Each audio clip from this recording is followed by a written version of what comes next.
जय हिंद।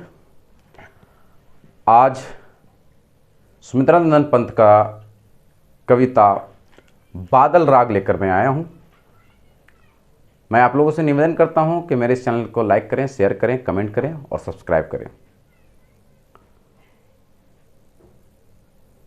यह रचना आरो भाग 2 एनसीईआरटी किताब से ली गई। इस कविता में प्रकृति वर्णन के साथ साथ एक कृषिक जीवन का रूप को दिखाया गया। बादल राग कविता सुमित्रानंद पंत की अनामिका रचना का 6ठा खंड से लिया गया। यह कविता जैकबोर्ड और केवीएस पीजीटी के लिए बहुत उपयोगी है। चलिए कविता की ओर चलते हैं और काव्य पाठ करते हैं।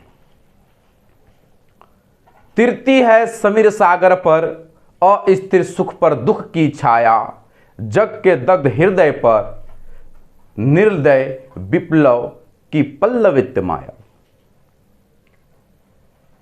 कवि कहना चाहते हैं कि यह हृदय जो है अस्थिर है। जिस प्रकार से सागर में अस्थिरता फैली हुई रहती है, ठीक उसी प्रकार यह हृदय रूपी सागर में भी अस्थिरता फैली हुई।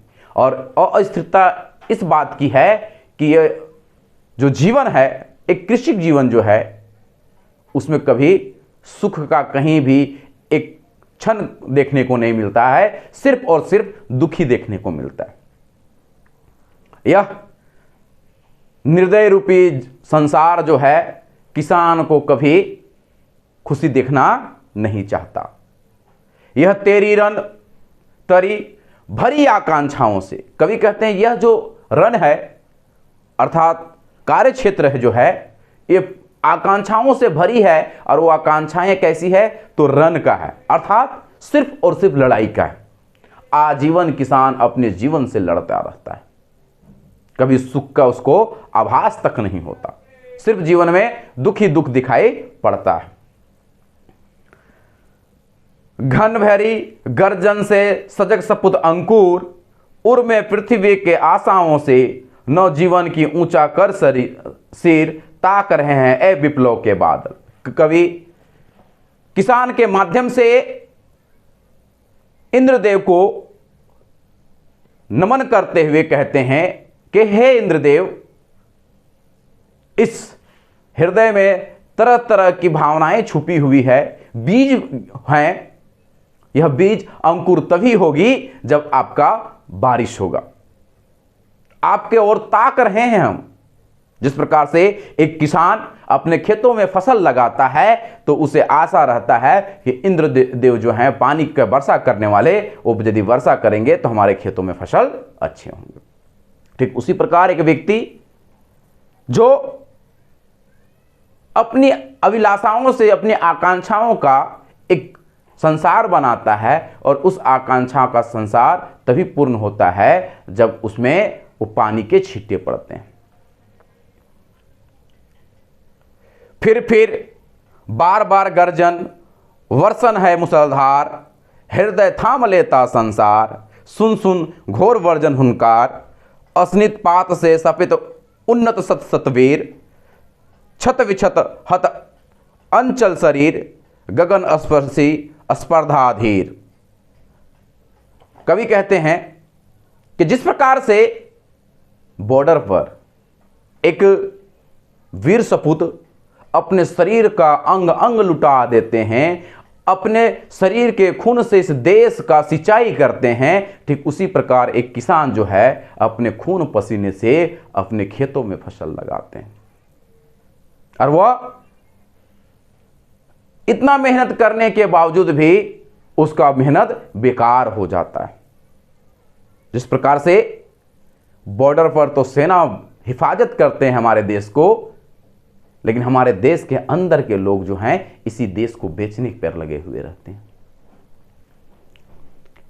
और फिर कभी इंद्रदेव से गुजारिश करते हैं कि हे भगवान, आप बारिश हो ताकि इस पृथ्वी में नया अंकुरित होगा पौधे, और वह पौधा फिर नए सोच के रूप में बाहर आएंगे। आपके गर्जन मात्र से जिस प्रकार से सभी लोग अपना हृदय थाम लेते हैं, ठीक उसी प्रकार एक छोटे व्यक्ति या किसान या मजदूर का यदि स्ट्राइक कर देते हैं तो उससे बड़े बड़े लोगों का भी आफत हो जाता है। लोगों को कभी किसी छोटे किसान मजदूर लोगों को प्रताड़ित नहीं करनी चाहिए।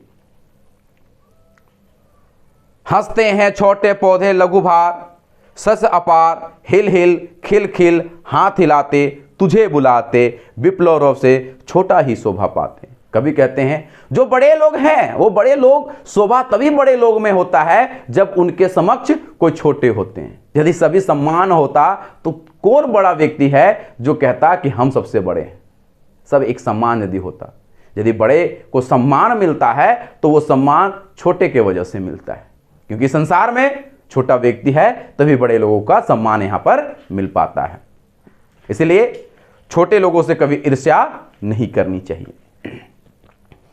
अंटलाटिका नहीं है रे आतंक भवन, अरे ये अंटलाटिका के जैसा ये भवन है, और ये भवन ऐसा, ये घर ऐसा जहां पर सिर्फ आतंक है, भ्रष्टाचारी है, कुरीतियां हैं, तरह तरह की बुराइयां हैं। सदा पंख पर ही होता जल विप्लव पल्लवन, और हर समय जो है वो विप्लव जो भी छोटे छोटे पौधे निकलते हैं उस सदैव उस पानी की बूंद के वजह से ही बाहर आते हैं। शुद्र प्रफुल्लित जल से सदा छलकता नीर, नीर अर्थात पानी, और छोटे छोटे पौधों के पर जो ओस गिरते हैं उस ओस से ही पानी छटक कर फिर इस धरती पर गिरता है। रोग शोक में भी हंसता शैशव का सुकुमार शरीर, और जो गरीब के बच्चे होते हैं वो चाहे रोग हो चाहे दुख हो, वो खुश हो या गम हो, कोई फर्क नहीं पड़ता, वो सदैव हंसता रहता है। लेकिन बड़े लोगों के बच्चे थोड़ा सा धूप, थोड़ा सा छांव, थोड़ा सा कुछ भी हो जाता है तो डरने लगते हैं। माता पिता उनके गरीब बच्चों के साथ खेलने तक नहीं देते। रुद्रकोश है क्षुद्र तोप, अंगना अंग में से लिपटे भी आतंक अंग पर कांप रहे हैं। कभी कहते हैं कि छोटे छोटे से ही लोग शोभा पाते हैं, बड़े लोग ये क्षुद्र हैं जरूर, लेकिन आप इन्हीं से ही शोभा पाते हैं।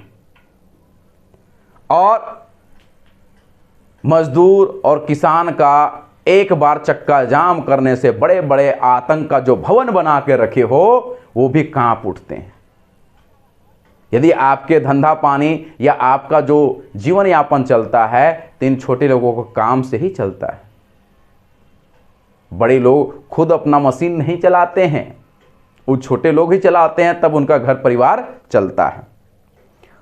घनी वज्र गर्जन से बादल त्रस्त नयन सुख ढांप रहे हैं, और तुम्हारे इस घनघोर गर्जन से शर्म के मारे, अर्थात जो किसान वर्ग, ये कृषि वर्ग के लोग जो हैं, इनकी वजह से इनका मुंह ढांकने के लिए छोटे लोग को क्या फर्क पड़ता है, वो आज कमाए कल नहीं कमाए उससे कोई फर्क नहीं पड़ता है। लेकिन बड़े लोगों का कर कारखानों में यदि ताले लग जाते हैं तो उन्हें फर्क पड़ता है।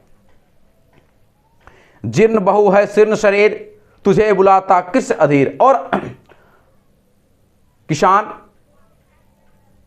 इंद्रदेव को बुलाते हुए कहते हैं कि हे भगवान, नया फिर से जितना भी पूरे धरती में लोग हैं वो तहस नहस हो जाए, और फिर से नया एक विप्लव उत्पन्न हो, एक नया पौधा उत्पन्न हो, नया जीवन उत्पन्न हो। यह दुखी किसान आपको बार बार नमन करता है और आपको बुलाता है। चूस लिया है उसका सार, हाड़ मात्र ही रहा आधार, ए जीवन के पारावार। और कवि कहते हैं किसान के माध्यम से कि हम किसानों का जो ये बड़े लोग हैं, पूंजीपति वाले लोग हैं, ये लोग हमारे शरीर का पूरा रस चूस चुके हैं। सिर्फ और सिर्फ में हमारे पास बचा है तो सिर्फ ये हाड़ और मांस बचा हुआ है, और चार पूरी तरह से इन्हें खत्म कर दिया गया। विद्यार्थियों, यदि किसी प्रकार की कमी इस वीडियो में आपको लगी हो तो कृपया करके आप कमेंट करके मुझे बताएं। मैं प्रयास करूंगा कि इससे बेहतर ढंग से आप मैं प्रस्तुत हो सकूं। आशा करता हूं आपको यह वीडियो अच्छा लगा होगा। आप सभी से निवेदन है कि मेरे इस चैनल को आप लाइक करें, शेयर करें, कमेंट करें और सब्सक्राइब करें।